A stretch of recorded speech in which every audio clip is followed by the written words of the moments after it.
Olá, boa tarde a todos. Boa tarde, pessoal. Boa tarde. Boa tarde. Boa tarde, pessoal. Tudo bom? Tudo bem? Vamos aguardar só mais uns 2, 3 minutinhos para que todos cheguem, tá bom? E a gente já inicia a nossa sessão. Tá ótimo.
Eu sou o Rafael.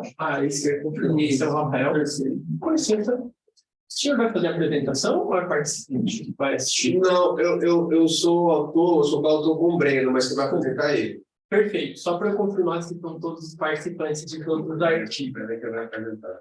Tá ótimo. Até porque a dúvida do trabalho de tese, Que legal. Perfeito. o primeiro autor ele vai deveria estar aí. Tá aqui, sim, ó. Qual o seu nome mesmo? Samuel. Samuel. Nós estamos lá na Universidade Estadual do Ceará. Perfeito. Então, Samuel Façanha está aqui, o Breno também, que é quem vai apresentar. Estou vendo também a Andrea. E você é Rafael, né? O Breno já está online? O Breno já está online. Opa, aqui, ó. Ótimo. Como estão todos os autores, nós vamos fazer uma divisão. A professora Érica está chegando, que é a orientadora. Vocês me escutam bem, inclusive, Breno e André? Ótimo. Não sei como que é a sala aqui. Legal. Nós vamos fazer, então, um tempo de apresentação de 10 a 12 minutos, tá? Eu vou ficar próximo da câmera e quando estiver faltando 3 minutos, eu vou fazer algum gesto para que vocês possam ver que o tempo está acabando. E no final da sessão, a gente faz um debate de todos os trabalhos. Tudo bem para vocês? Só uma dúvida. A gente colocou, mandou o vídeo, né, da apresentação. Vai ser colocado esse vídeo e depois a gente faz o debate sobre ele? Você pode esclarecer, Alisson? Bem lembrado, André. Me desculpa. Essa sessão, como é híbrida, eu vou passar o vídeo de vocês. Então, ele tem o vídeo deve ter entre 8 e 9 minutos. É bom que fica bem controladinho o tempo. Tá. Na verdade, foi dificílimo fazer esse vídeo de 8 minutos. Eu já peço desculpa porque o meu tem mais tempo. Então, Foi super difícil. Eu apresentei uma sessão ontem também, um trabalho que eu já estava acostumado a apresentar, né? E eu gravei 4 vezes para caber em 9 minutos. Foi difícil. Foi desafiador. É o famoso pitch acadêmico, né?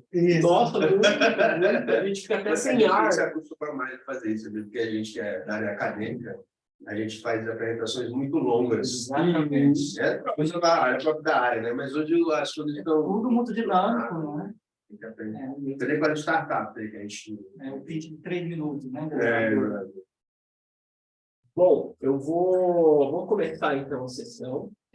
Primeiro trabalho, então, vai ser o do Samuel e o do Breno, conforme está aqui na ordem. Vou passar o vídeo de vocês.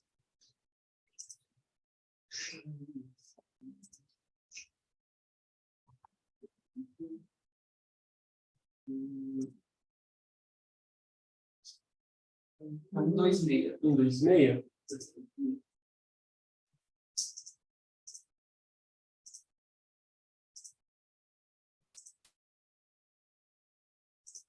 Ah, eu cliquei. Eu cliquei aqui.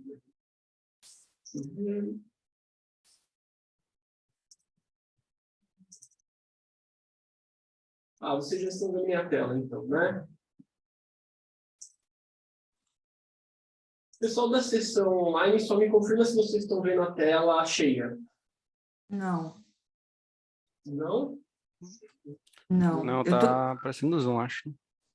Está aparecendo no Zoom aqui. Deixa eu fazer uma troca. Porque ele já vem pré-configurado para a gente.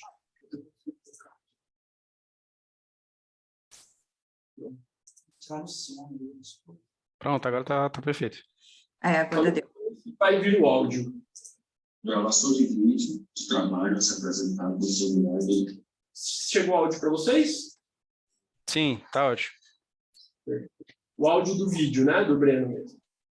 Ótimo. Então vamos lá, pessoal. Pode deixar mais um pouquinho, só para eu ter certeza que chegou aqui? Gravação de vídeo de trabalho a ser apresentado no celular 2022. Tá só um pouco baixo, né? Tá um pouquinho, dá aumentar um pouquinho. Tá no som ambiente. Deixa eu fazer aqui. Então...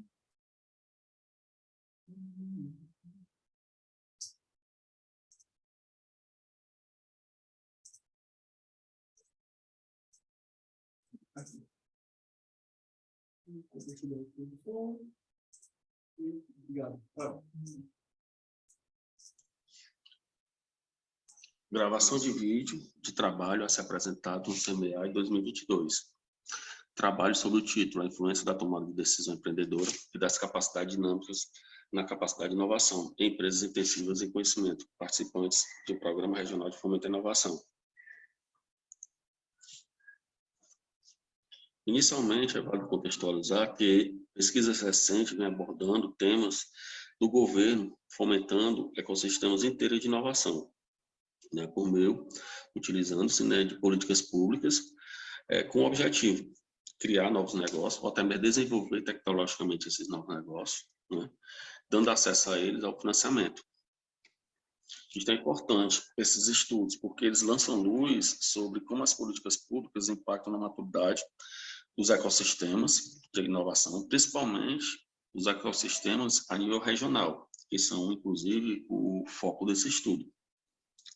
Esses estudos ainda nos fazem refletir sobre, além desse financiamento, como um fator importante no desenvolvimento tecnológico dessas empresas intensivas em conhecimento, existem outros fatores que podem também colaborar para isso, para o seu desenvolvimento tecnológico, como, por exemplo, comportamento empreendedor e capacidades dinâmicas. Então, é a partir desse pensamento, dessa reflexão, que o estudo busca responder à seguinte questão norteadora: de que forma as capacidades dinâmicas empresarial e as atitudes empreendedoras se relacionam com a capacidade inovadora das empresas intensivas em conhecimento, quando participantes de uma política pública regional de fomento à inovação e ao empreendedorismo. Então, o objetivo para responder essa questão, a gente busca compreender de que forma as capacidades dinâmicas e o comportamento empreendedor impactam na capacidade inovadora das empresas intensivas em conhecimento, fomentadas pela política pública regional de inovação e empreendedorismo. Acerca do referencial teórico, realizou-se uma revisão da literatura sobre políticas públicas de inovação e empreendedorismo, comportamento empreendedor envolvendo os aspectos do desenvolvimento de novos produtos e causation e effectuation, capacidade dinâmica envolvendo os aspectos capacidades absortivas e capacidade de rede, e capacidade de inovação em empresas intensivas em conhecimento. Esse conjunto de construto ele serviu para embasar as hipóteses teóricas criadas, que serão testadas.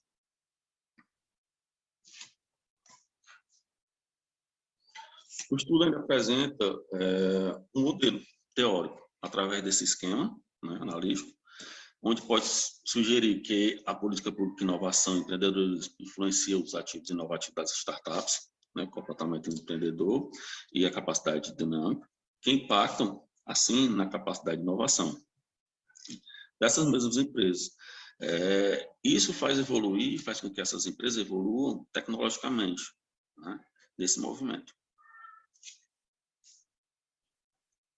O estudo ele foi aplicado na região Nordeste, mais especificamente no estado do Ceará, A política pública, plano de fundo dessa pesquisa foi o Programa Cluster Econômico de Inovação, promovido pelo governo do Estado. Durante 3 meses, de janeiro a março, foram aplicados 46 questionários nas empresas participantes do programa. Os respondentes-alvo foram os empreendedores, gestores e técnicos dos projetos. Com os dados em mãos, procedeu-se com o tratamento, teste e análise dos mesmos, utilizando ferramentas como Microsoft Excel e SPSS. E as técnicas empregadas foram análise fatorial exploratória, né, que teve uma grande importância, porque ele fez possível reduzir em 4 fatores, né, um conjunto de 75 questões ou itens, né, decorrente das 10 escalas de mensurações constantes nos questionários aplicados.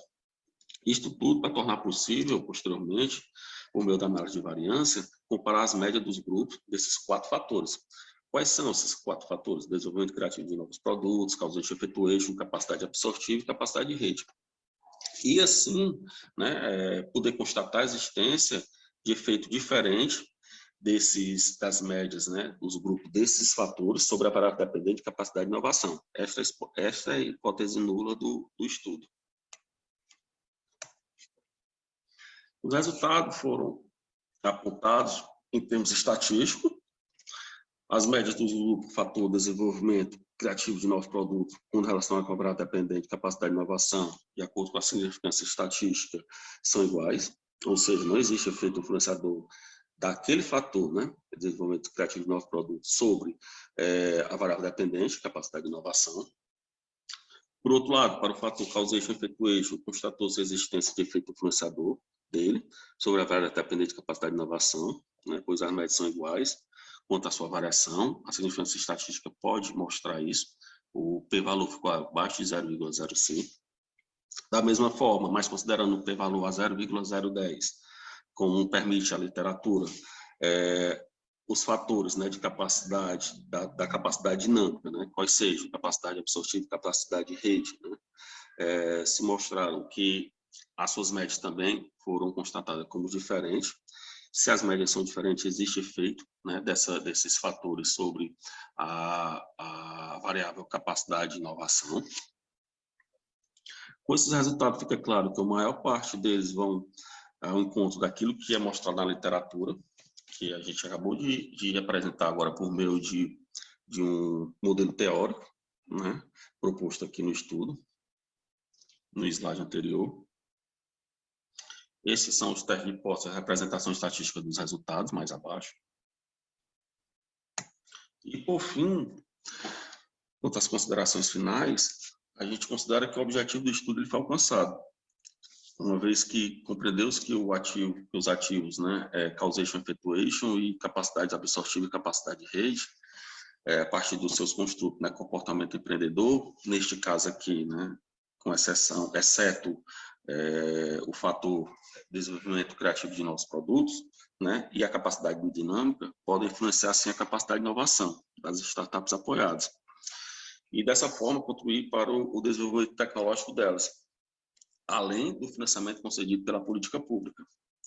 Como limitação, a pesquisa foi aplicada na etapa final de participação dessas startups no programa, o que significa que esse estudo ele foi realizado com corte transversal. Para efeito comparativo, né, pode-se até realizar um estudo igual, parecido, com escala igual, semelhante, né, em período também final de um edital desse programa futuro, né, de um edital futuro desse programa.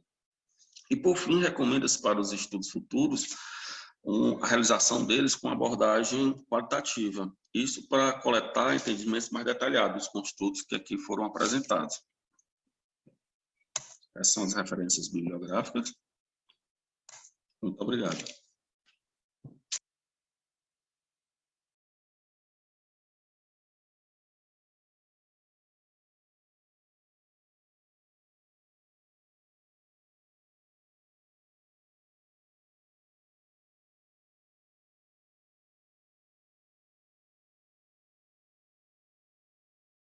Vocês estão falando... Tá mudo aqui. Desculpa, eu tinha mutado para não dar a microfonia. Muito obrigado, Breno, pela apresentação. Eu vou seguir agora com o vídeo da Andréa. Esse do Breno foi a influência na tomada de decisão empreendedora das capacidades dinâmicas na capacidade de inovação. E o da Andréa...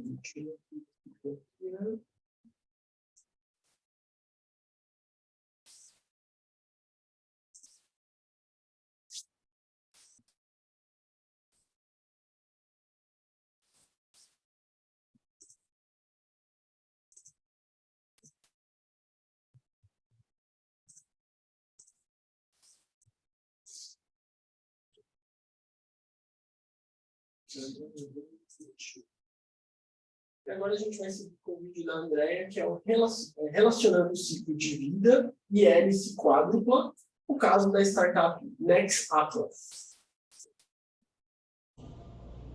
Boa tarde, iniciamos a gravação dessa apresentação. Só me conferir se está chegando o áudio para vocês, me ouvir. Ok, puder aumentar um pouquinho mais tarde. Vou aumentar e vou minimizar vocês aqui.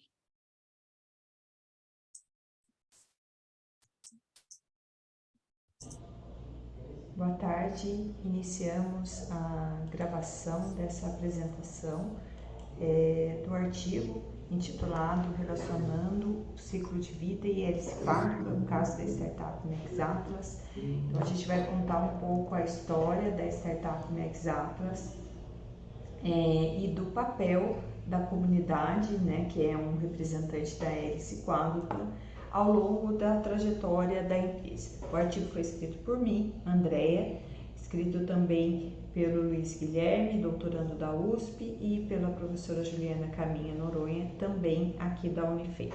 Tá? Ao longo do nosso trabalho, na introdução, nós fizemos considerações sobre startups, no que se refere à definição.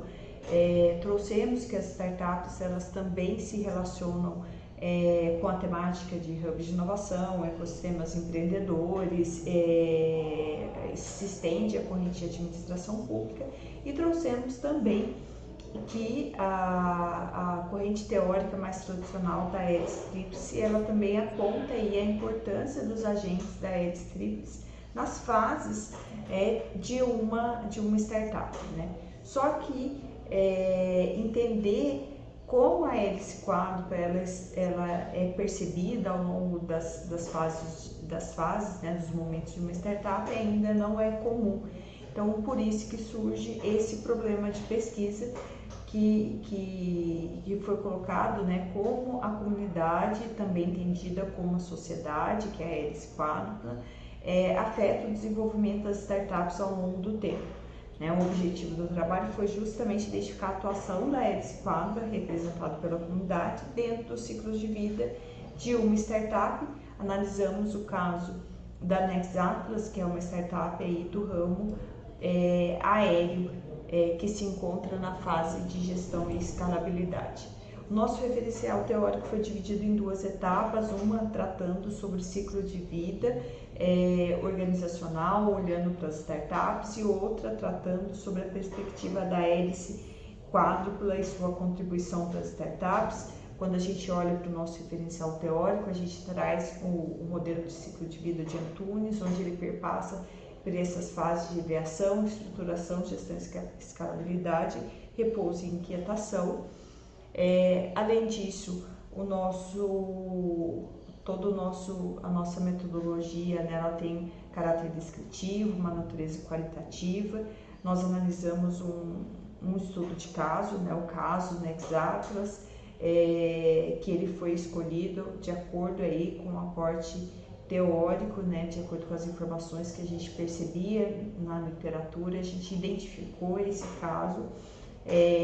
Nós tivemos 3 formas de coleta de dados primários, que foram grupos focais, técnicas projetivas, e secundários, que foram documentos, tá? E nós usamos essas 3 fontes de coletas de dados, o que mostra aí a credibilidade da nossa pesquisa, né? Já que a gente se respaldou aí em 3 formas diferentes de coleta de dados. Os grupos focais, eles foram coletados no período de janeiro e de julho de 2022, então foram feitos 3 grupos focais, e a técnica projetiva ela foi usada em um desses grupos focais para confirmação dos dados obtidos. No que se refere à análise dos dados, a gente empregou análise de conteúdo temática para a gente estar analisando os nossos dados. Ainda no que se refere aí ao nosso objeto de estudo, que foi a Nexatlas, né? É uma empresa que ela foi constituída como empresa em 2016, mas ela já existe desde 2011, surgiu a partir da dor de um piloto, de entender, de automatizar a navegação aérea. O ciclo de vida da startup ele foi dividido em 3 momentos, né? Momento de ideação, de estruturação, de gestão e escalabilidade. No momento de ideação é o momento onde surge a ideia, né? Quando se identificou a dor dos pilotos. Esse momento ele durou cerca de 5 anos, começando em 2011. No momento de estruturação é o momento onde a empresa se constitui, a startup se constitui enquanto empresa, um período aí que vai de 2016 a 2019, e ela dá os primeiros passos em relação à profissionalização da gestão, validação do negócio. A fase de gestão e escalabilidade começou em 2019, dura até hoje, e o que a gente tem de mais importante nessa fase foi o início da monetização da empresa. No que se refere aos nossos resultados, nós dividimos em 2 etapas. Uma etapa onde a gente caracteriza a hélice quádrupla, trazendo informações sobre definição, objetivo das comunidades, forma de organização, papel da comunidade ao longo da trajetória. Além disso, a gente também, no segundo momento dos nossos resultados, a gente traz a hélice quádrupla, como ela está inserida nos diferentes momentos da empresa. Então, desde o momento de ideação, de estruturação e gestão de escalabilidade. No momento de ideação, a comunidade ela tem papel essencial no desenvolvimento da ideia, com feedbacks ativos aí para melhoria do produto, além de ser um grande financiador da ideia. No momento de estruturação, ela auxilia também no desenvolvimento da plataforma, influencia a decisão de monetizar, e por fim, no momento aí de gestão e escalabilidade, ela é essencial na decisão de monetização, mas essencial também na evolução da plataforma e em decisões e estratégias aí para novos marcos da startup. Vale considerar também, já no que tange a nossa conclusão, né, que a gente buscou caracterizar a comunidade, trazendo aí as suas particularidades no que se refere à aviação, né? E essa comunidade ela tem relações distintas de acordo com cada fase da Nexatlas, ela assume diferentes papéis. Essa pesquisa ela traz contribuições triplas, porque ela, no lado teórico, ela traz informações sobre o modelo de hélice quádrupla no contexto do ciclo de vida das startups. No que se refere a contribuições sociais e econômicas, ela pode servir de incentivo aí a políticas públicas para incentivo aí das comunidades. E no que se refere aí a práticas, aplicações práticas, ela pode ser uma referência aí para outras startups em como olhar o papel das comunidades. Deixamos aí algumas referências e agradecemos pelo tempo de vocês e por estar vendo aí, colaborando conosco com esse trabalho. Perfeito, muito obrigado pela apresentação, Andréa. Vamos seguir com a do Rafael agora. Compartilhamento para que vocês possam ver. Ou se quer que a gente apresente o vídeo, Rafael? O vídeo está um pouquinho maior do que os outros, mas eu gostaria de fazer a apresentação, já que você está presencialmente, né? Exatamente. Eu, pelo menos, tenho tempo. Eu vou ter que acessar, eu posso ir no meu lado do e-mail? Claro, pode abrir e-mail, Fica à vontade. Eu passo os slides para você. Eu estou passando os slides. Olha que preparado. Ótimo.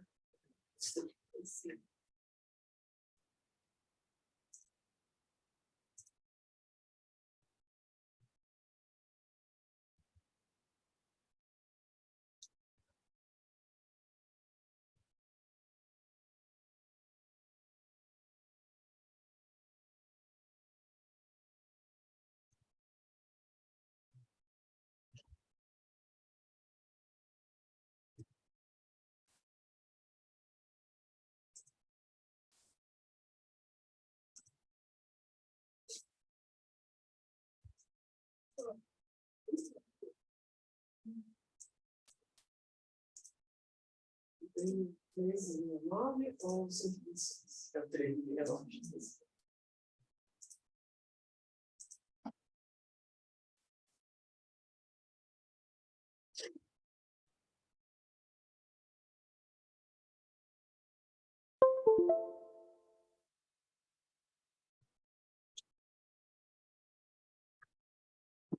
Vocês estão visualizando lá? Acho que eles não estão vendo aqui a tela, eles estão na câmera. Eu vou compartilhar a tela, porque fica melhor para eles verem.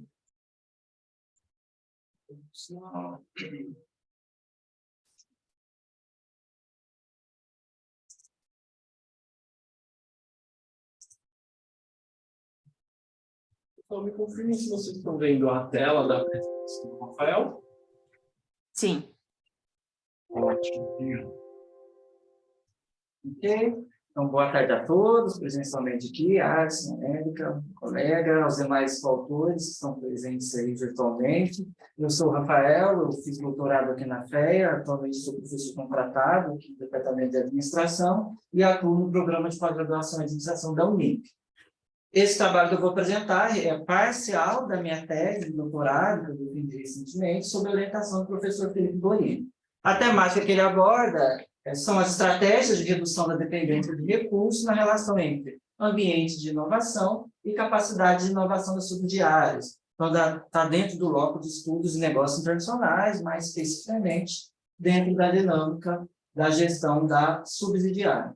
Como construto principal, dentro dessa abordagem, a gente tem discutido ao longo das últimas décadas um papel mais estratégico das empresas subsidiárias comparado ao que era antes, que era pautado muitas vezes por empresas operacionais, tá? Tinham tarefas manufatureiras do ponto de vista da multinacional. Hoje em dia, dentro dessa perspectiva evolucionária, a subsidiária tem um papel de contribuir de forma mais estratégica para a organização, inclusive a partir do desenvolvimento de inovação. Então, a inovação ela pode ser discutida, sim, enquanto um resultado, enquanto um produto, mas nessa abordagem, a gente está trabalhando a capacidade da inovação, que trata de um processo. Quais os estímulos, os esforços, o investimento que a organização, a subsidiária, desenvolve para ter futuramente o desenvolvimento de novos produtos e outros processos. Então, esse é o nosso conceito principal em termos de variável dependente de interesse do nosso estudo. Já é reconhecido na literatura que o ambiente, de certa forma, influencia positivamente ou negativamente no desenvolvimento de inovação. A proposta, dentro do nosso trabalho, foi agregar outros fatores que poderiam compreender melhor essa relação já existente na literatura entre o impacto do ambiente e o desenvolvimento de capacidade de inovação. Para tanto, recorremos à teoria da dependência de recursos, que discute diferentes estratégias nas quais as empresas podem adotar para reduzir a dependência externa de recursos. Dentro dessa abordagem, das diferentes estratégias possíveis, no trabalho nós exploramos a estratégia de fusão e aquisição, notadamente de maior risco, que envolve maior investimento, o empenho da subsidiária como um todo, e temos também a aliança estratégica, que é uma das diversas formas de estratégias cooperativas, já notadamente envolvem um menor risco. A partir dessas duas estratégias de redução da dependência de recursos, nós agregamos na problematização a temática de relacionamentos locais, então as subsidiárias já se envolvem no núcleo de diferentes atores para desempenhar atividades na localidade específica na qual ela atua, e a possibilidade, há esse desafio da empresa ter, a partir dos relacionamentos externos, desenvolver as suas habilidades internas, que é essa a proposta, a principal questão de pesquisa aqui, que é como a estratégia de redução da dependência de recursos, nesse caso, duas fusões e aquisições e alianças estratégicas, podem moderar essa relação entre o ambiente externo, que por vezes é caracterizado por um ambiente de carência em termos de recursos, e o desenvolvimento de capacidade de inovação. A análise decorrente dessa questão de pesquisa, a gente tem um objetivo principal, e a partir desse objetivo, a tese defendida busca justamente isso. Uma vez que essa subsidiária está no país onde não favorece, do ponto de vista institucional, legal, tecnológico, o desenvolvimento de habilidades de inovação, ela pode recorrer às estratégias de redução da dependência de recursos, seja investindo, empreendendo atividades de fusão e aquisição, seja por meio de estratégias de menor risco, como as alianças estratégicas. E essas estratégias, por vezes, além de reduzir a dependência externa e estimula a remodelagem dos seus processos internos para gerar a capacidade de inovação. Em relação ao referencial teórico, então, os dois grandes blocos foram apresentados. Um primeiro discute um pouco as capacidades dentro do contexto de empresas multinacionais. De modo específico, a gente enfatiza que, em relação à literatura, nosso foco é durante o processo, ou seja, a criação da capacidade, mais do que o resultado em si, nesse primeiro momento, e a abordagem da teoria da dependência de recursos, que discute justamente esse poder de negociação necessário que os gestores têm que ter com seus diferentes stakeholders para amenizar possíveis dependências de recursos estratégicos externos. Aqui tem um modelo teórico. A hipótese inicial, que é já dada na literatura, é a relação negativa entre o ambiente de inovação deficitário e a sua capacidade de inovação, e o nosso modelo agrega as duas estratégias de fusões e aquisições e alianças estratégicas, influenciando positivamente a capacidade de inovação, e um segundo acréscimo da proposta é que justamente essas duas estratégias combinadas com ambientes deficitários, elas moderam essa relação, ou seja, caso o ambiente tenha aí uma prerrogativa em termos de carências institucionais, ao empreender estratégias de redução de dependência de recursos, essa relação pode ser fortalecida para ser desenvolvida aí a capacidade de inovação da subsidiária. Procedimentos metodológicos, trata-se de pesquisa com abordagem quantitativa, a unidade de análise são empresas subsidiárias, então são unidades localizadas em diferentes países, ou em um país diferente da sede, da matriz da empresa.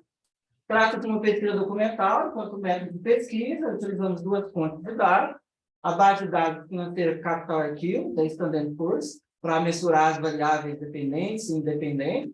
O Índice Global de Inovação da OMPI foi utilizado para mapear, caracterizar o ambiente de inovação, para mensurar a variável independente da primeira hipótese.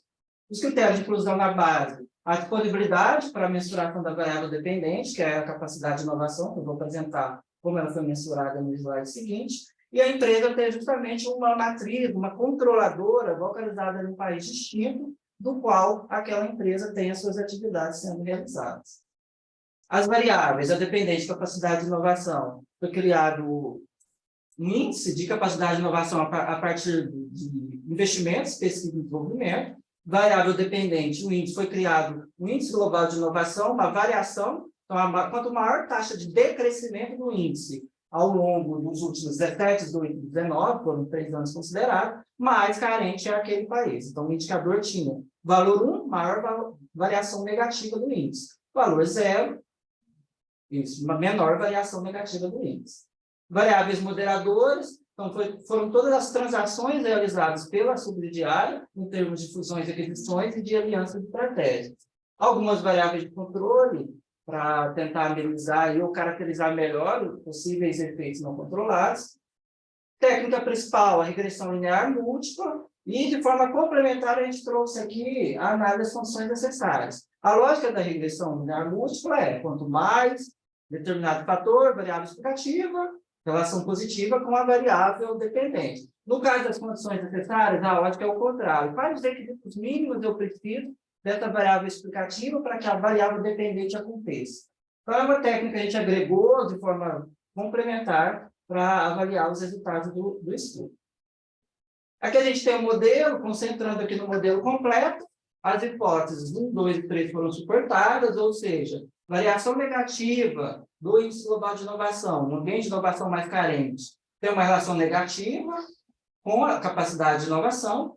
Ambas as estratégias, fusão, aquisição e alianças, têm uma relação positiva e significativa com a variável capacidade de inovação do ponto de vista da relação direta, e a nossa principal contribuição está aqui nas interações, que é o efeito de moderação. A relação entre fusões e aquisições e o ambiente global de inovação não foi suportada. Por outro lado, as alianças estratégicas, sim.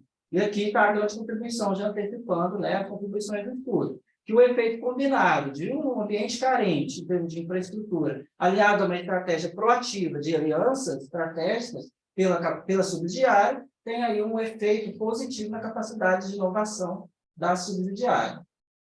Aqui, de modo complementar, a análise das condições necessárias. Então, temos diferentes níveis de capacidade de inovação, e diferentes níveis ou quantidades de transações, de fusões, aquisições e alianças estratégicas desenvolvidas pelas empresas. Então, essa análise comprovou que, sim, para determinado nível, não é necessário, determinado nível de capacidade de inovação, não são necessárias estratégias de fusões e aquisições ou alianças estratégicas. Mas, à medida que a empresa quer expandir ou ter esse estoque maior em termos de investimento em pesquisa e desenvolvimento, são necessárias se empreender atuações por meio dessas duas estratégias.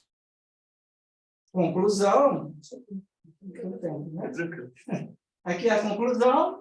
A partir dessa abordagem, então, primeiro, a teoria da dependência de recursos já promove que essas estratégias ajudam, permitem que as empresas reduzam essa dependência externa. Na fusão, aqui está um processo, muitas vezes, de integração, aculturação, vários recursos das empresas adquiridas ou das empresas que se fundem são utilizados na nova empresa. A proposta aqui é avaliar que essa dependência é interessante para a subsidiária, porque ela lida com dois níveis de relacionamento. Tem tanto os parceiros locais, no nível de atuação, quanto a rede interna da matriz da corporação como um todo.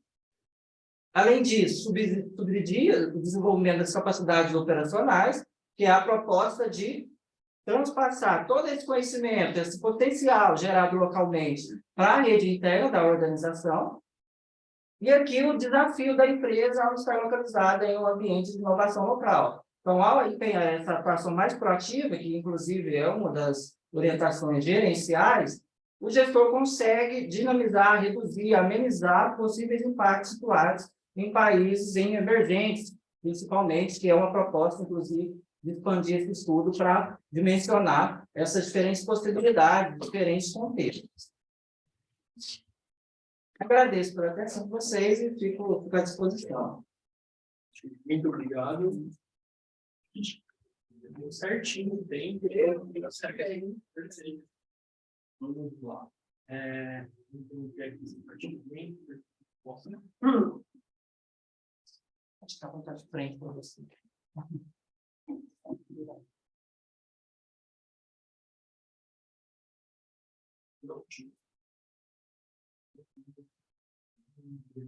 Aqui, ótimo. Se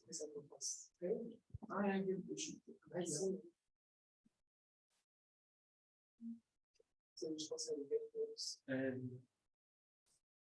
Agora sim, pronto.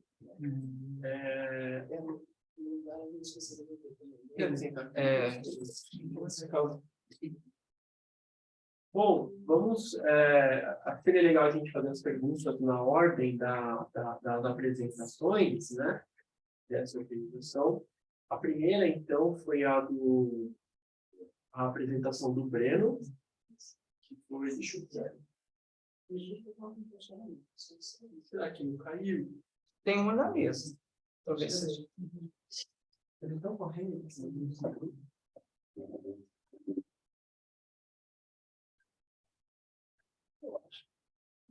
Ele vai aparecer em algum momento.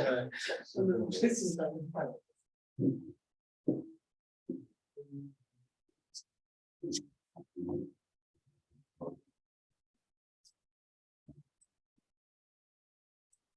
Aqui.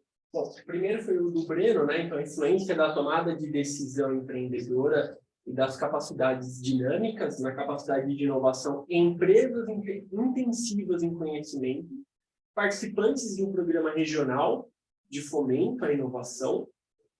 Aí, antes da gente vir para o pessoal presencial, queria ver se a Andréia tem algum comentário, alguma dúvida para fazer sobre essa apresentação.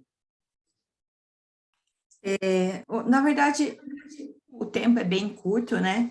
Eu queria perguntar para o Breno ou para os outros autores, né, que tem autores aí no presencial, vocês, assim, saíram de mais de 70 variáveis, né, para uma análise fatorial que ficou com 4 só. Daí, na hora da apresentação, assim, fez sentido essas 4? Como vocês nomearam esses 4 fatores? Não sei se passou muito rápido ou não deu tempo de falar, muita coisa eu não consegui falar também nos 8 minutos. Eu queria entender um pouquinho mais esses 4 fatores, né? Como vocês olham para eles, né? Fizeram sentido, vocês nomearam, conseguiram realmente abarcar todas o que foi colocado nas mais de 70 variáveis?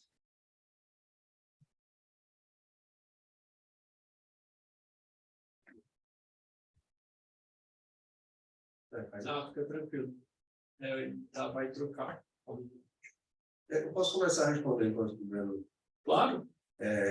A gente fez esse estudo, ele foi feito num programa de políticas públicas lá do Estado do Ceará. Se quiser vir para cá, também aí o microfone a gente pega melhor. Eu participo, eu sou professor da Universidade Estadual do Ceará, o Breno é orientante de doutorado. Meu Samuel. Passa. E aí, pessoal, beleza? Então, também. Então, aí a gente fez a gente tem esse programa, ele faz parte de um programa maior chamado Cientista-Chefe, lá no Estado do Ceará, que é um programa muito interessante que associa pesquisadores da academia com políticas públicas do Estado. É bem legal, são 19 cientistas-chefe, eu sou um deles na área de inovação.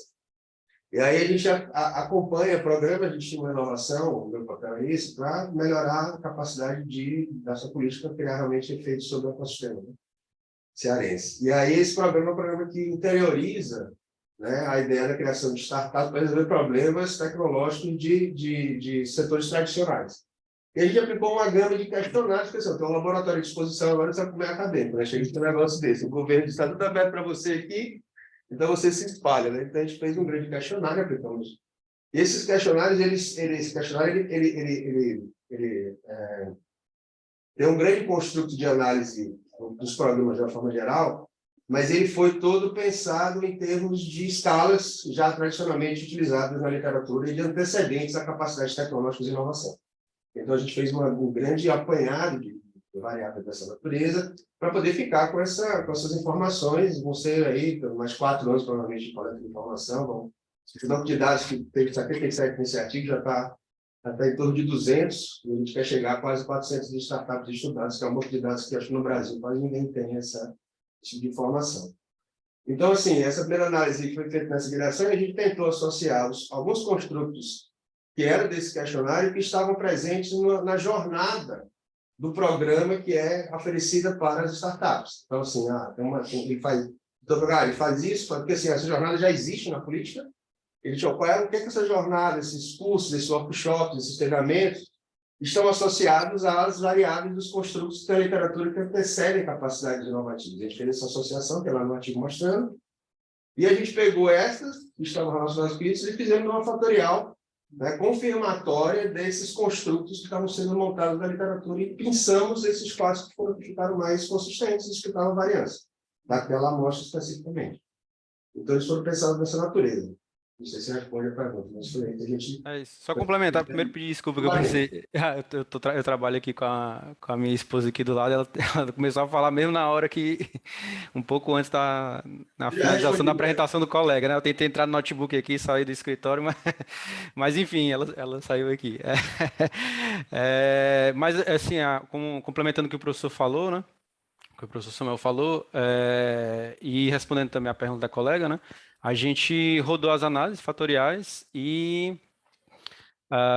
obtivemos alguns fatores deles, a partir como o professor falou, a gente aplicou vários e vários construtos, rodamos a fatorial desses construtos e algumas das questões, alguns dos fatores ali foram sendo classificados, né, de acordo com a análise da fatorial, aquele processo.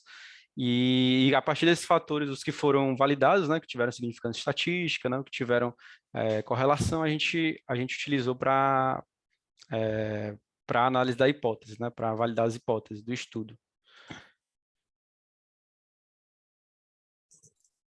Responde sua pergunta, André? Obrigada, sim, claro. Parabéns pelo trabalho, viu, Breno, professor? Tá aí muito, muito interessante.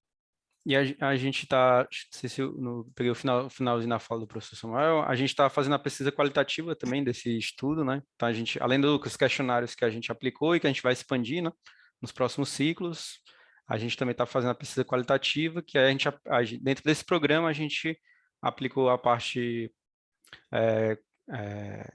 com os policymakers, né, os formuladores da política, com o governo, com os pesquisadores regionais, que o professor deve ter falado aí que foram atores importantes no programa, né, que ajudaram ali as startups, ajudaram as indústrias nesse meio campo ali para desenvolver tecnologia, para elencar problemas da indústria, né?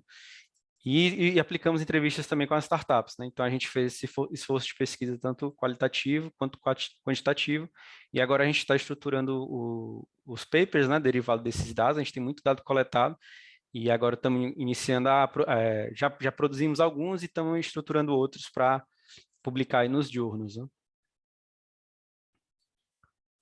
Ótimo, muito legal. A professora Érica, inclusive, estava comentando, a pergunta da Andréa foi tão relevante que era exatamente a mesma pergunta da professora. Andréa, você roubou minha pergunta. Roubou minha pergunta. A gente não combinou isso antes. Tipo, para não... Uma coisa interessante foi que a gente quando começou esse questionário, né, porque a gente começou bem no início do programa, a jornada não estava toda pronta. Depois que a jornada ficou pronta, a jornada das startups, né, que era uma coisa que o próprio programa estava desenvolvendo. A gente aplicou isso na entrada das startups, né? E a startup, essas características eram na etapa, na entrada, e as capacidades inovativas eram mais no final, para ver se essas relações existiam após a jornada.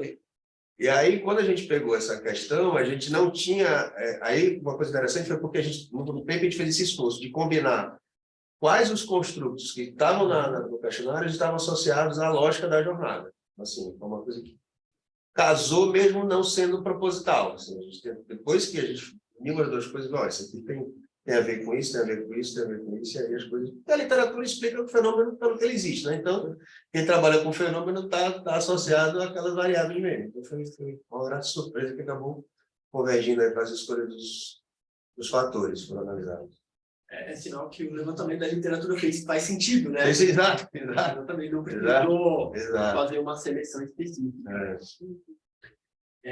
Uma coisa que eu ia perguntar, né? Eu sei que não é exatamente o escopo do trabalho, às vezes até entra para pesquisas futuras, mas eu trabalhei em uma organização governamental de apoio à exportação. Um dos pilares era a inovação, né? Mas o foco era a exportação. Sim. Eu queria saber se vocês chegaram a encontrar artigos ou na literatura cinzenta, ou se até, de repente, durante a pesquisa fizeram isso, se compararam esse programa em questão, que essas empresas estão participando, né, com outros programas.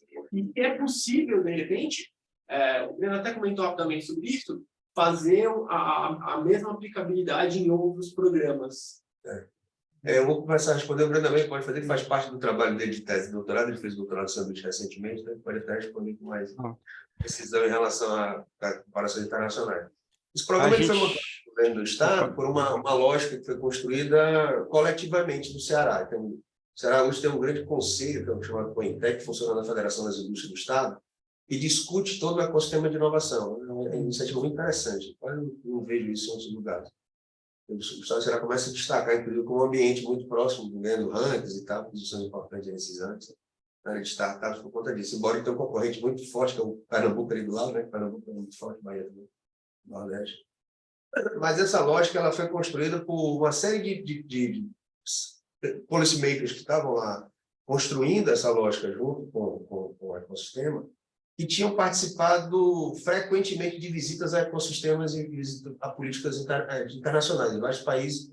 Um grande espelho foi a política colombiana de incentivo a startups, de interiorização do conhecimento. A Vista Medellín, por exemplo, que foi impactada fortemente. A Colômbia tem se destacado fortemente nessa área. Israel também. Então, esse pessoal tinha visitado muito essas políticas públicas e entendido como essa questão tinha sido impactada. Trouxeram isso nos últimos 3 anos, antes disso acontecer, e essas pessoas, então, começaram a, inspirado nesses grandes programas, a tentar construir um programa com a identidade cearense que precisava interiorizar os seus estratégias de estímulo à inovação nessa área. E aí você tem um pedacinho de cada coisa aí que foi construída a partir dessas várias mãos. Tem um núcleo central que participam em torno de 20 instituições ligadas ao ecossistema, e construíram coletivamente, pensaram coletivamente o programa, e até hoje participam de reuniões estratégicas sobre o programa. O pessoal de lá que não é um programa de governo, é um programa de Estado, porque está para além do governo. Então, desse ponto de vista, tem uma relação, mas não na literatura. Foi uma prática que foi realizada de investigação, de visita, etc., mas pelas pessoas que conceberam o programa. Mas o Breno fez uma comparação, acho que é Breno, lá com a sua visita lá na Holanda, né? Isso. Complementando, eu cheguei em abril, né? Em abril eu terminei o meu doutorado de sanduíche, né? Foi de novembro a abril desse ano. E lá eu tive a oportunidade de coletar dados também sobre políticas de inovação, né? Não foi um programa estruturado, como é esse programa aqui no estado do Ceará, né? A gente lá teve que... não tinha um programa semelhante lá, sendo aplicado, né? Onde eu fiz o meu intercâmbio, então a gente foi aplicando com o ecossistema, né? A gente traçou uma estratégia para a gente coletar esses dados, de conversar com policymakers, de conversar com incubadoras, com atores do ecossistema, com empresas, né? Empreendedores, né? A universidade que eu fui estudar foi uma das universidades que tem mais iniciativas, né? de empreendedorismo, né? Reconhecida por ser uma universidade empreendedora na Europa, que é a Universidade Twente, e ela tem, de fato, um ecossistema bem vivo e bem atuante na empreendedorismo, inovação, e eles têm muitas iniciativas nessa linha. Então, para a minha tese, eu estou fazendo um dos estudos justamente comparar esse programa que a gente estudou aqui com algumas iniciativas de lá, né? Então, a gente já percebe algumas semelhanças, algumas diferenças, né?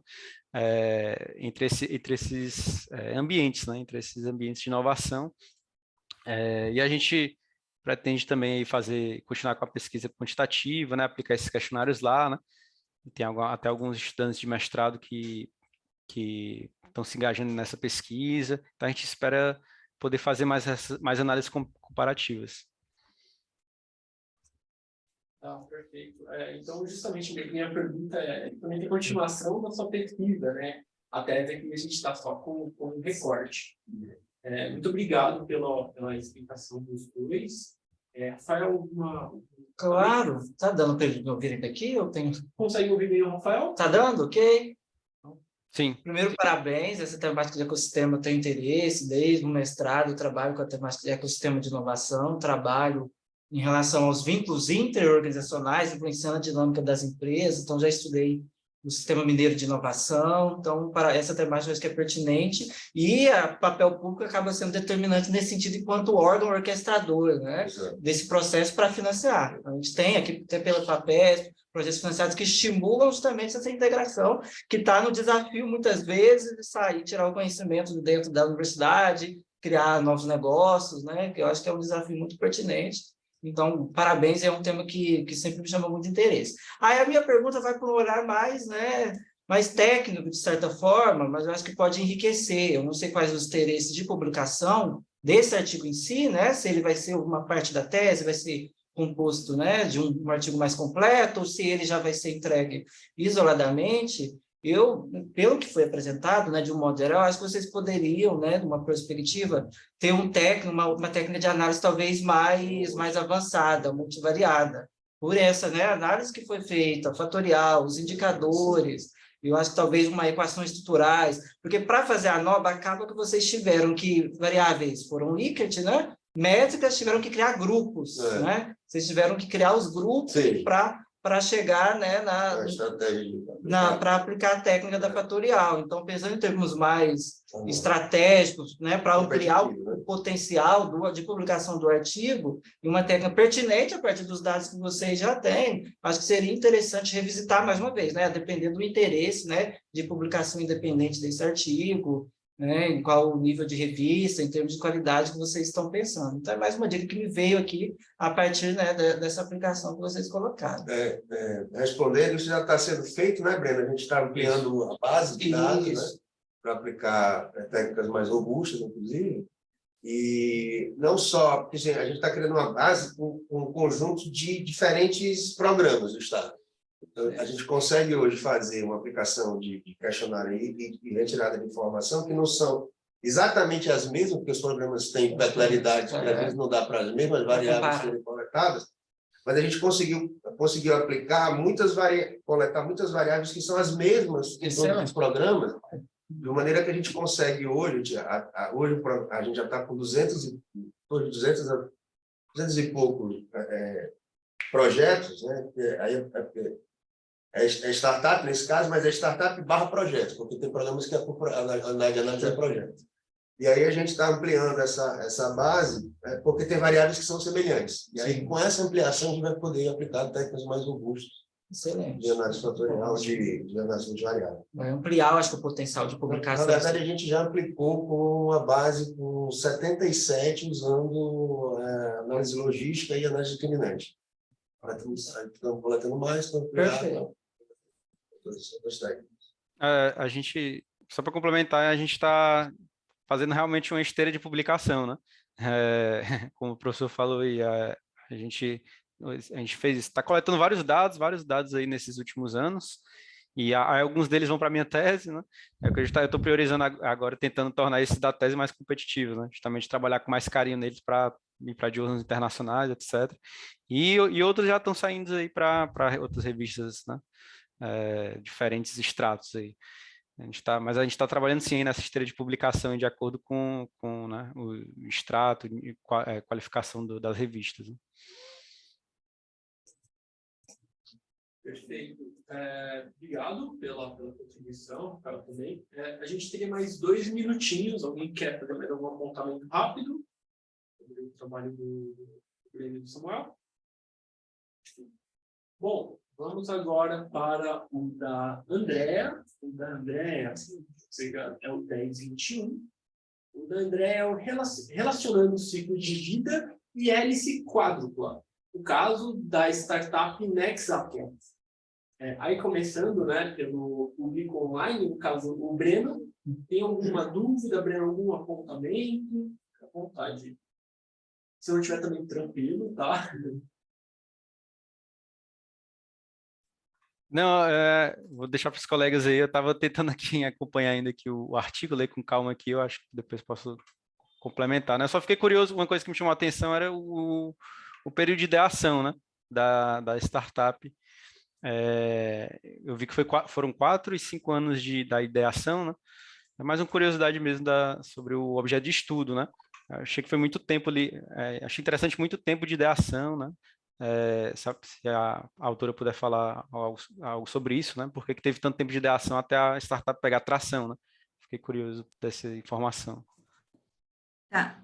Na verdade, ela começou como um projeto, sabe, Breno, e não tinha a pretensão de ser uma startup.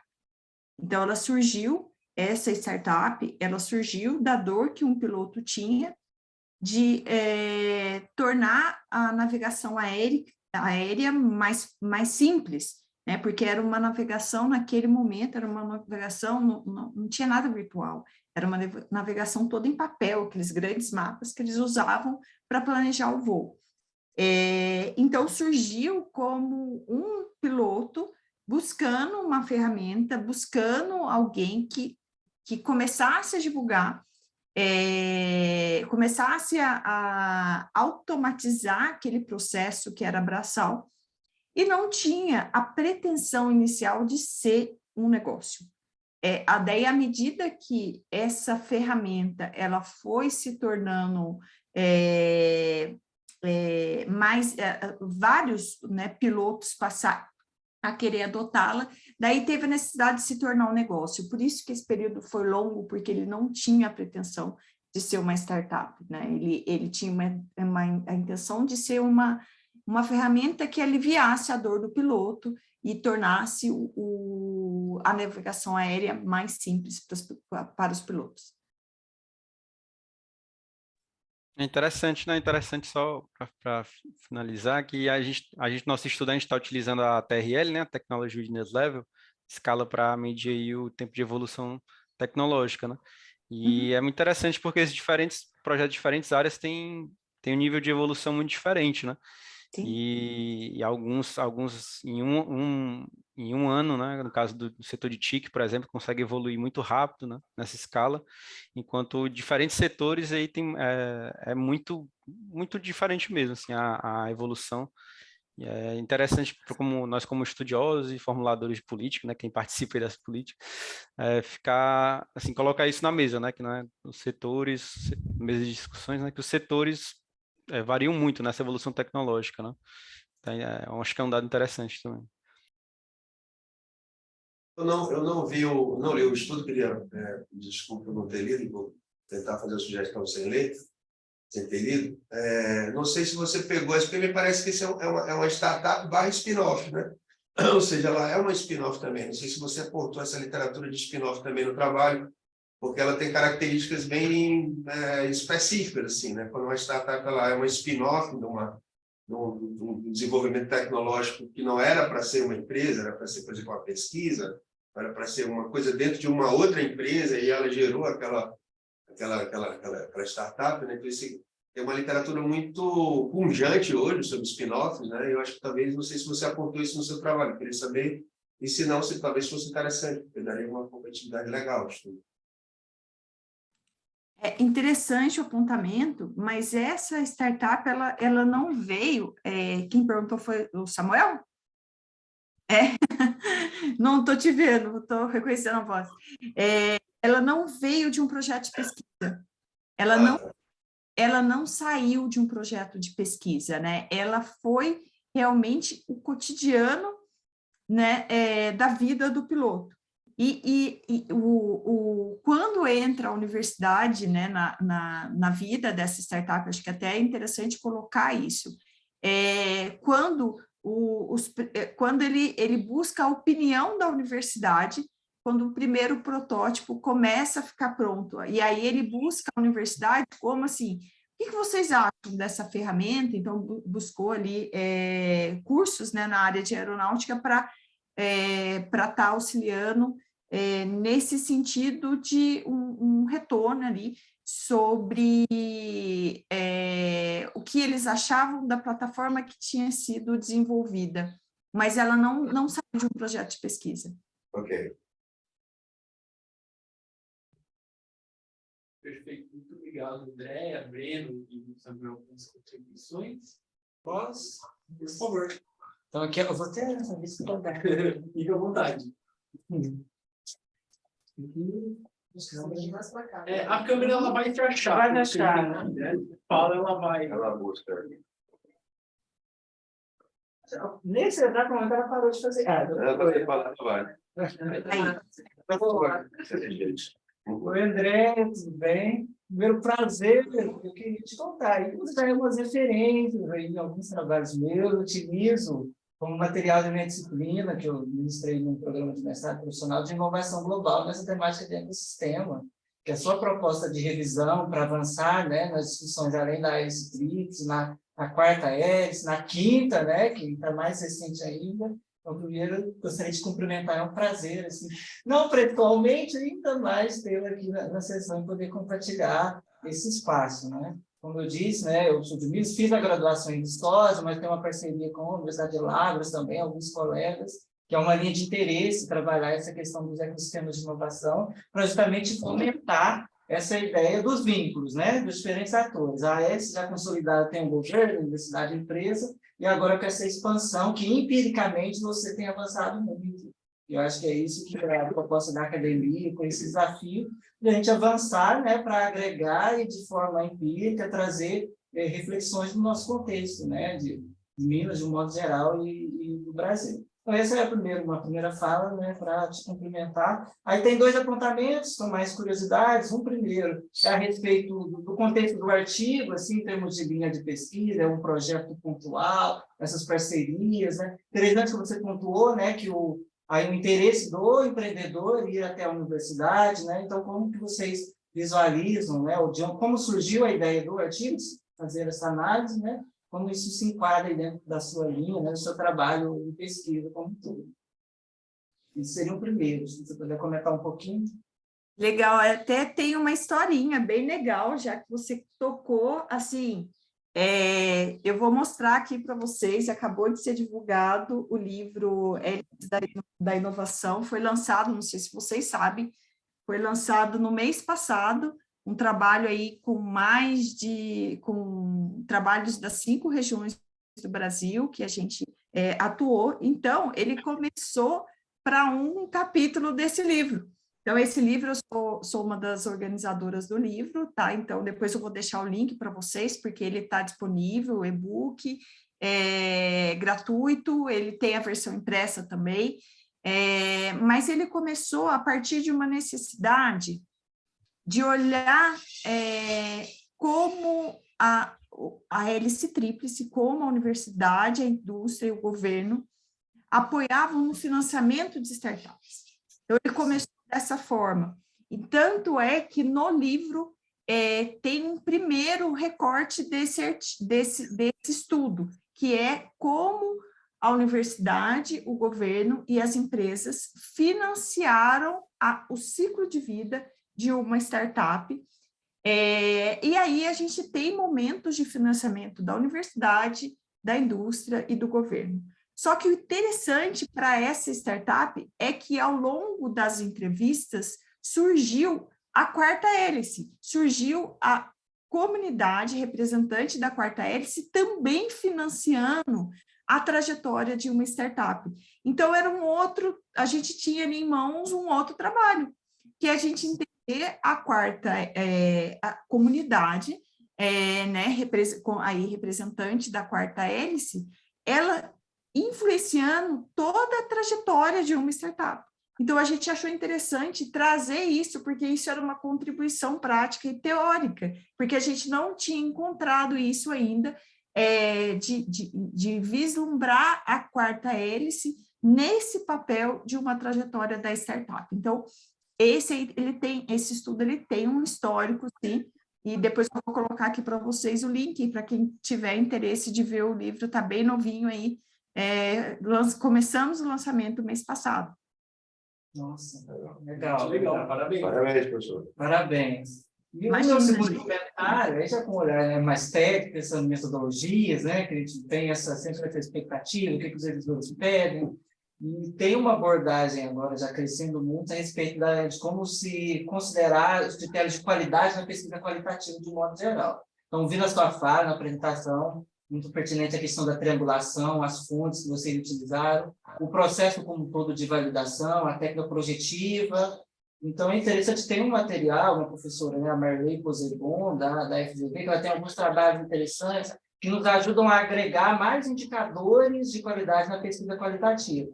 E são, por vezes, ações que a gente já desenvolve na pesquisa qualitativa, mas não relata. Não relata. Aí ela tem alguns quadros, a pesquisa é mais indutiva, ou ela é mais processual, pós-positivista? Como que eu posso pensar na qualidade desse capítulo de pesquisa qualitativa?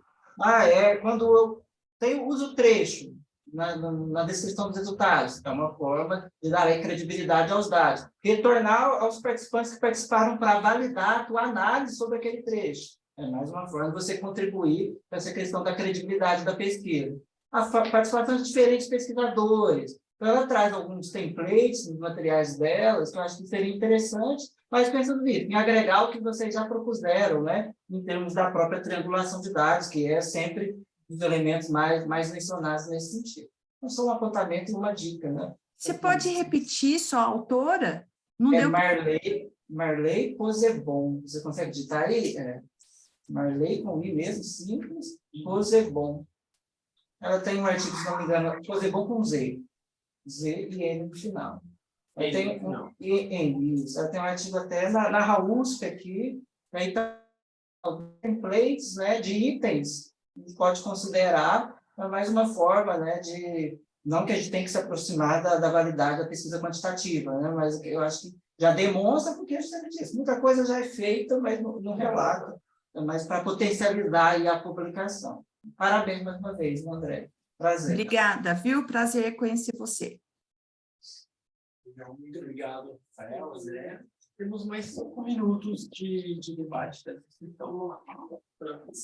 Parabéns, primeiro, parabéns a todos, né? Aliás, parabéns pelos 3 trabalhos que estão vindo. Eu amei e fiz uma conversa muito boa, né? Eu gostei bastante disso. Adorei o trabalho da André também, deles também adorei. André, ficou bom?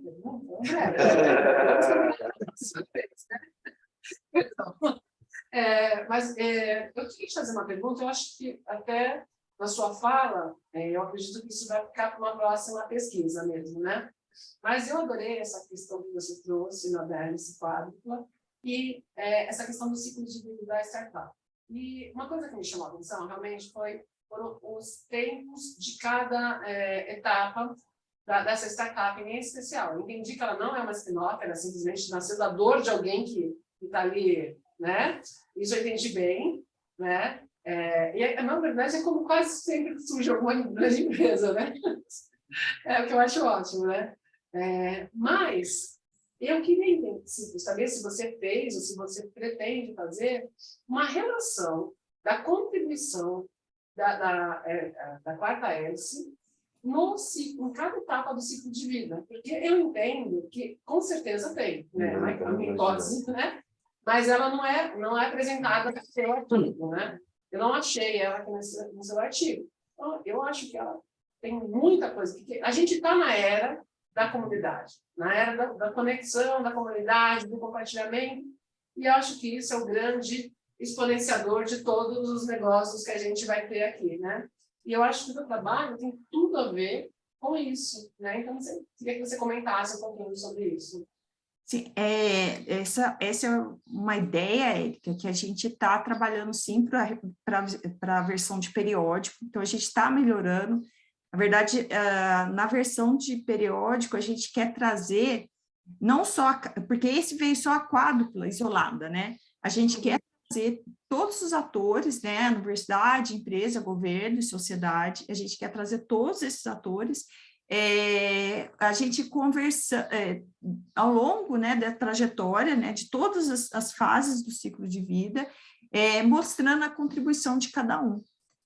Porque a gente conseguiu, esse foi um caso, né, então, assim, a gente consegue justificar ele como um caso relevante, porque a gente conseguiu achar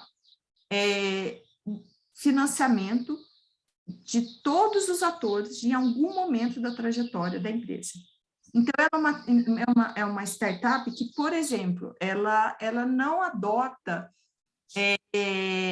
a opção de capitalistas de risco, investimento anjo, venture capital, ou depois, possivelmente, private equity, ela não adota, porque ela se sentiu suprida com os aportes que ela teve da hélice quádrupla, de todos os atores. Não foi suficiente, não foi necessário buscar mais um ator para financiá-la, né? Então, isso foi interessante, a gente trazer essa abordagem, e esse ponto que você coloca, a gente está tratando, sim, numa versão para periódico, mas não juntando todos os três, a comunidade, mas mais o governo, a universidade e as empresas.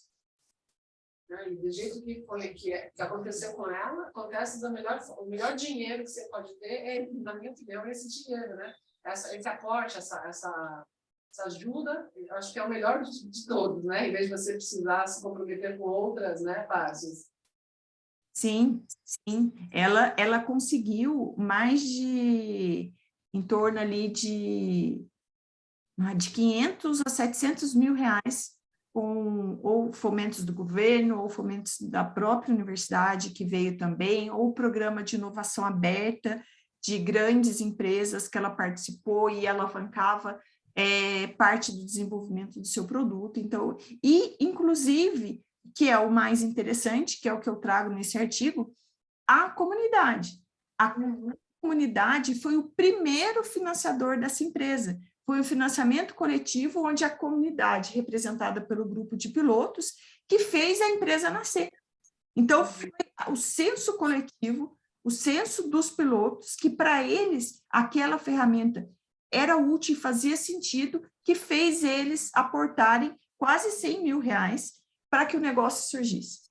Então, assim, e isso, normalmente as empresas surgem, uma pré-aceleração ali do governo, ou é um tipo de investimento de venture capital. Nessa não. Nessa foram quase 1.000 pilotos que aplicaram para que a plataforma fosse desenvolvida e aí se tornasse uma empresa. Por isso que demorou, acho que foi o Breno que me perguntou, né, lá no início, demorou porque foi um trabalho ali muito bem mineiro, né, bem formiguinha ali, na comunidade, sabe, Breno? Então demorou. E talvez essa demora e esse engajamento que ele conseguiu da comunidade é o que vai dar a estrutura para ele realmente ter uma vida longa, né? Porque você sabe que isso me fez lembrar o Facebook no começo, essa coisa dele, porque o Facebook também, como startup, ele demorou. Se você parar para pensar, o Orkut deslanchou muito mais, né? E o Facebook ficou lá para trás, ninguém entendia direito, né? Nem ele sabia para que ele tinha assim. Além de sacanear com as pessoas, desculpa, mas o que ele fez no começo, né? Mas o que ele conseguiu foi um engajamento tão grande que ficou difícil de qualquer outra pessoa enxergar o potencial daquele negócio dele. Agora, quanto à tua pesquisa, você traz uma outra coisa, que na minha opinião é muito importante, eu não sei se vocês chegam a discutir isso, que é a questão que a gente tem discutido em ecossistemas de inovação, mas de startups mesmo, direto, é sobre uma mistificação, vamos dizer assim, de que a gente não tem aporte do governo, de que a gente não tem subsídio do governo no país, e isso não é verdade, né? Eu vou ser bem franca, eu precisei ir para fora, entender o ecossistema de lá, voltar para cá deprimida, para depois entender que, na verdade, a gente está melhor até do que eles em questão de subvenções, em auxílio, só que talvez a forma com que chegue a nossa, quem vai consumir no final, não esteja claro. A gente que está na academia, depois consegue permear isso mais fácil. Né? Para o empreendedor que não tem esse conhecimento, esse engajamento dentro do centro de pesquisa, não tem enxergado isso tão claramente. Mas acho que o seu trabalho traz isso também. Sim. Sim, o exemplo do Facebook é muito interessante. O Facebook nasce numa comunidade universitária, né? E ele se perpetua a partir disso, né? Então, assim, tem uma relação muito forte com o exemplo. Né? Ele é o hater da comunidade, porque ele está se sentindo excluído, ao mesmo tempo que ele fala, isso daqui só vai ser desta comunidade. Aí bomba, né? Senso de pertencimento, que é esse caso lá atrás. As pessoas, os pilotos, eles realmente se sentem atendidos no momento que ele traz o movimento da jornada de startup, mas o movimento da jornada de startup hoje é o contrário, eles esperam os investimentos mais fortes para gerarem comunidade, que é exatamente o inverso do que aconteceu aí. Talvez isso dê mais solidez a exemplos como, por exemplo, no caso de outros casos também. Interessante fazer essa diferença aí, faz toda a lógica. Quando ela começou a explicar, eu falei, isso vai estar me lembrando um caso desse. A comunidade, acho que foi o professor Samuel, não foi, que falou agora? Foi. Uhum. A comunidade, ela permeia a história dessa, assim, dessa startup ao longo de todo o ciclo de vida. Então, o marco principal no momento de ideação foi a comunidade financiar a startup. Olha, e foi assim, com um pedido: se vocês gostam, se isso faz sentido para vocês, nos ajudem. E aí, eles nunca imaginaram que eles iriam conseguir o investimento de R$94 mil para fazer o primeiro desenvolvimento. Isso só no início. Continuando, no momento de estruturação da empresa, a comunidade volta de novo um longo processo de validação, e auxílio mesmo no desenvolvimento do MVP, um longo processo ali de apoio no desenvolvimento do produto.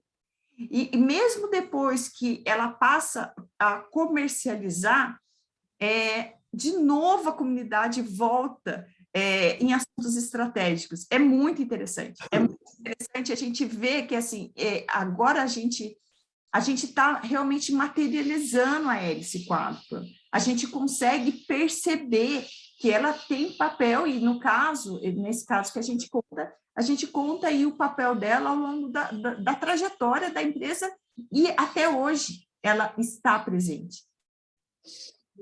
Muito obrigado, né? Eu vou pedir para a gente seguir, o debate está super rico, mas a gente tem um tempo limitadíssimo.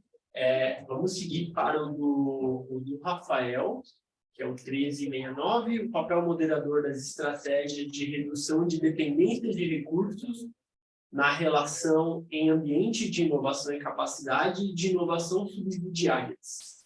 E aí perguntar primeiro se o Breno e a Andrea têm alguma utilização, né? O público online é o trabalho do Rafael. Agora eu vou deixar a Érica começar.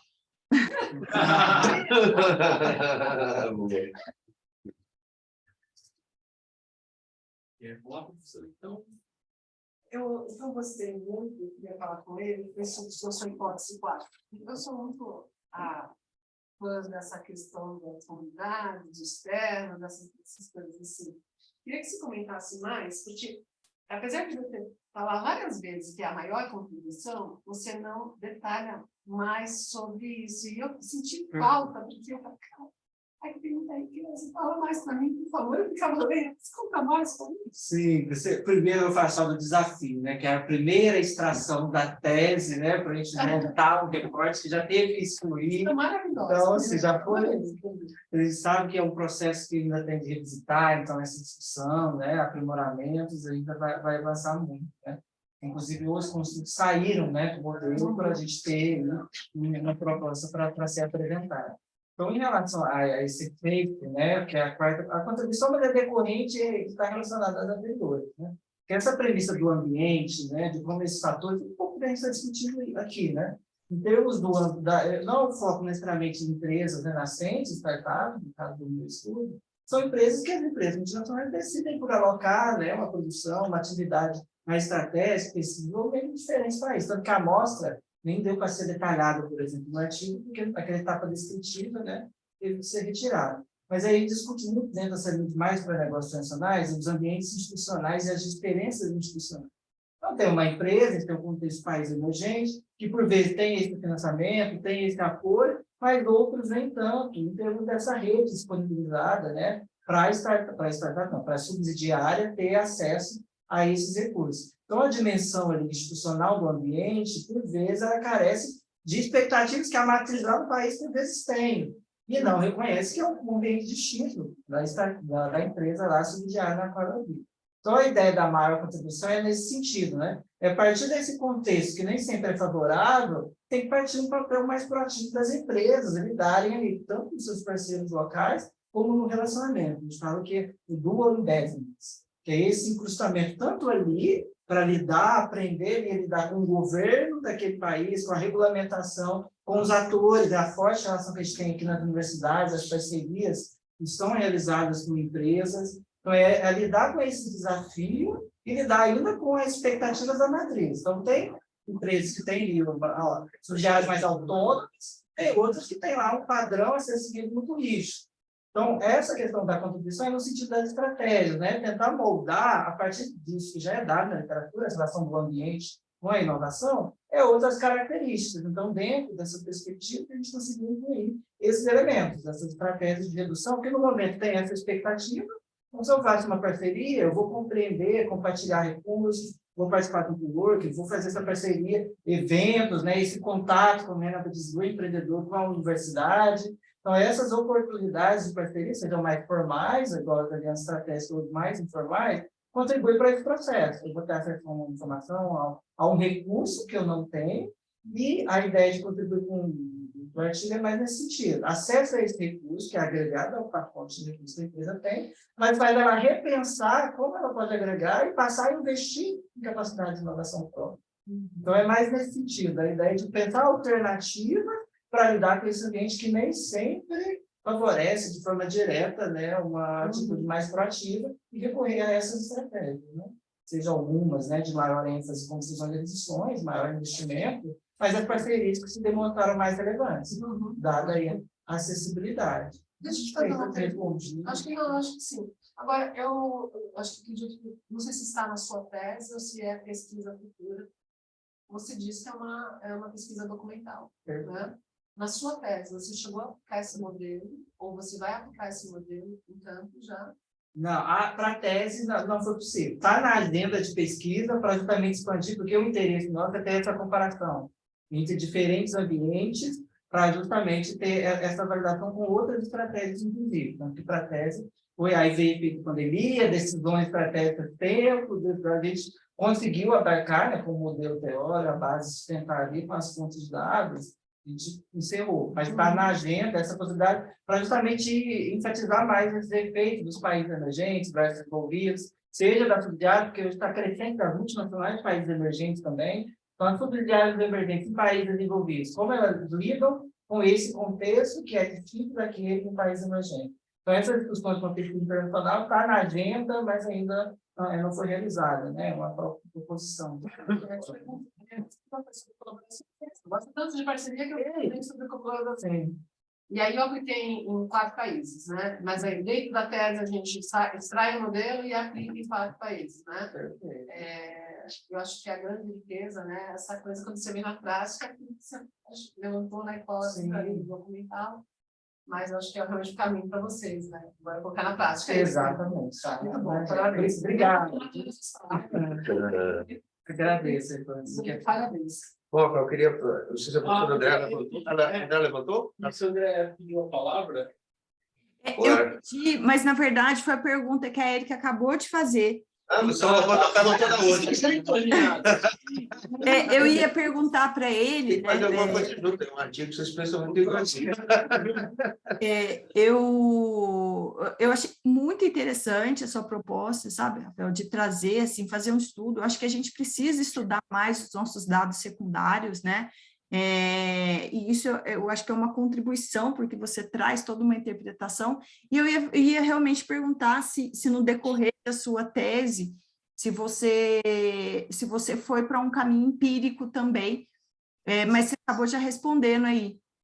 Isso, aqui na proposta, né, que eu precisamente defendi para no final, aí, no tempo de pandemia, a gente, decisões estratégicas, né, a gente acabou optando por não avançar para esse caminho. Está nessa agenda para justamente, né, ter esses distintos ambientes, né, discutidos a partir dos dados coletados. Perfeito. Você ia falar antes do meu. Bom, eu queria primeiro parabenizar o trabalho, é sempre bom ver trabalho na secundária, a gente tem dificuldade. Eu sou um defensor. Eu também, é difícil. Porque dados primária é um inferno, né? Eu voltei a fazer dados primários hoje porque eu tenho acesso ao governo, então é mais fácil para mim. Eu devo estar olhando o meu dado, então é mais fácil. As startups, elas são praticamente obrigadas a responder os questionários, então é mais fácil. Mas eu queria entender um pouco como foi que você... eu não li, desculpa, eu não li o artigo, mas eu queria entender como é que você articulou essa variável dependente, porque as variáveis independentes são variáveis ligadas a países. E como é que você fez essa variável dependente para a empresa, se foi um multinível, se teve alguma coisa dessa natureza? Não, perfeito. Eu tenho a capacidade de inovação, é o estoque de investimento e desenvolvimento, nível da empresa. Dependente. A única essa base de dados qual é? É Standard Poor. É Standard Poor. Isso, aí tem lá no estoque. Tanto fusões de emissões, alianças estratégicas, tudo no nível empresa. Sim. Agora, a variável do país, ela está nível país. Então, tem mais de 30, de vários países, empresas de vários países. Aí foi replicação. Não considerou uma variação. Não, a gente chegou a cogitar, mas é uma possibilidade. Ficaria muito mais robusto. Porque aí tem o nível, né, da variável estratégica e aliança nível firma e a nível país, e tem diferentes países, dados secundários, né, da UNPI, o Índice Global de Inovação, que tem sido calculado já aí há algum tempo.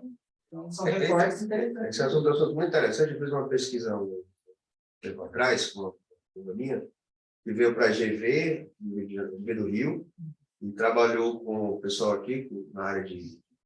Depois ela foi doutorado na UFRJ. Ela veio trabalhar um período lá com o professor da UFRJ, da GV também, parceiro nosso, o Ronaldo Parente. Sim. E aí a gente fez um trabalho sobre inovação em subsidiária do setor elétrico, lá do Ceará e lá do Rio de Janeiro, um comparativo e tal. E o interesse da gente era exatamente essa volta, né, assim, da inovação, porque aqui é um subsidiário de uma empresa, por exemplo, portuguesa ou tal, e aí essas empresas elas são obrigadas pela legislação elétrica, no caso aqui brasileira, a ter projetos de inovação, e a gente queria entender se isso reverberava de volta. Diferença reversa. Porque, na verdade, a literatura de internacionalização é o contrário, né? Os países de desenvolvimento levando tecnologia para os países. A pergunta muito legal é se esse caminho inverso ocorre, né?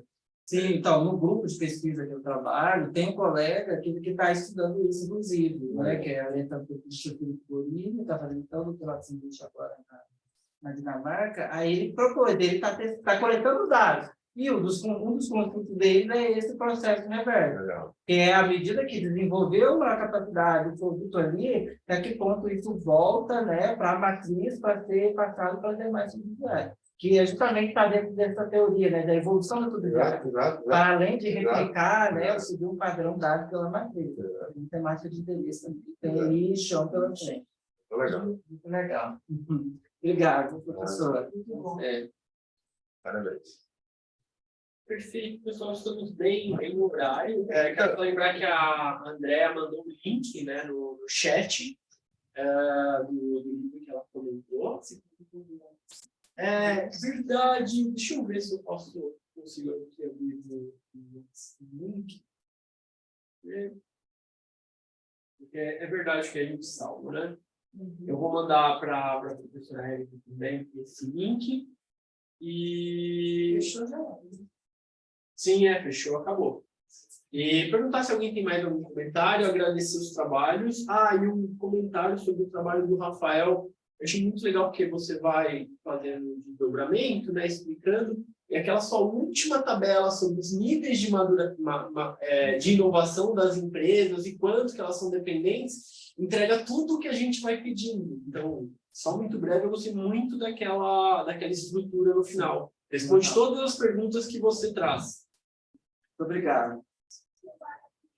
Bom, é isso então, pessoal. Muito obrigado pela participação de todos. Tá? Eu mandei também um link de avaliação no chat. Quem puder avaliar o evento, nós agradecemos. Valeu, pessoal. Obrigado. Muito obrigada. Obrigado, Parabéns. gente.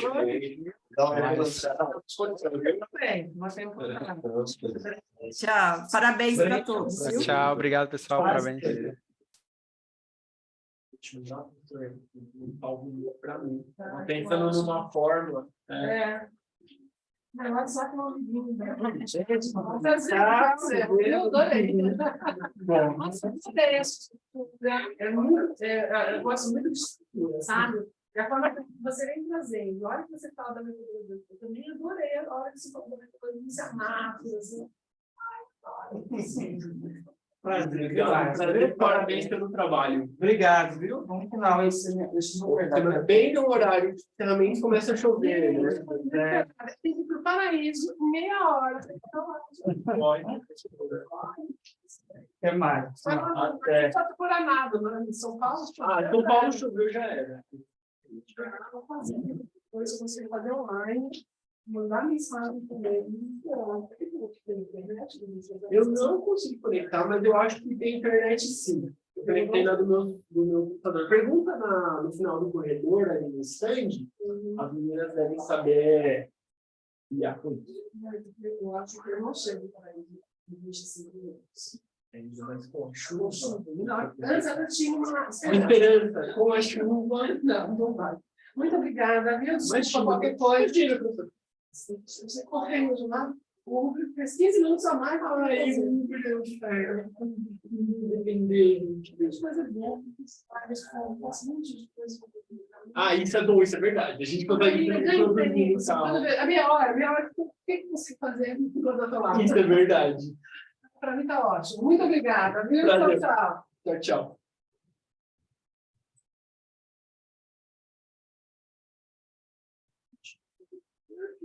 Processo.